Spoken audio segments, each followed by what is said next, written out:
ভারতবর্ষের পরিচয় হতে পারে। সুতরাং বড়দিনের এই ঘটনা যেন আর পুনরাবৃত্তি আমাদের এই দেশে না ঘটে, মব লিঞ্চিং এর মতন ঘটনা যাতে আর আমাদেরকে শুনতে না হয়। বাঙালি হওয়ার অপরাধে বাংলার বাইরে অনেককেই মার খেতে হয়েছে, এটা যেন আর শুনতে না হয়। আমার এই বাংলার জন্য মাঝে মাঝে শুনি ইউপি, ঝাড়খণ্ড, বিহার, ছত্তিশগড়, রাজস্থান, হরিয়ানা থেকে যারা কলকাতায় কাজ করছে ওদের তাড়াতে হবে।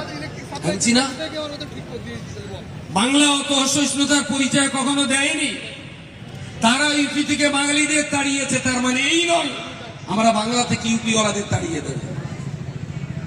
রাজস্থানের বাঙালি শ্রমিক তারা ঘরে ফিরে এসেছে, তাদের কাজ করতে দেওয়া হয়নি, তার মানে এই নয় যে কলকাতায় কাজ করা রাজস্থানীদেরকে আমরা তাড়িয়ে দেব।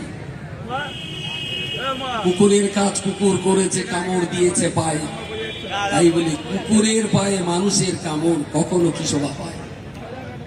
কখনই নয়। এই ভারতবর্ষ পুরোটাই আমাদের ভারতবর্ষ, যার যখন যেখানে ইচ্ছা হবে তিনি সেখানে যে ব্যবসা বাণিজ্য করতে পারেন, বিয়ে শাদী করতে পারেন, ঘর বাড়ি বাঁধতে পারেন, দোকানপাট চালাতে পারেন।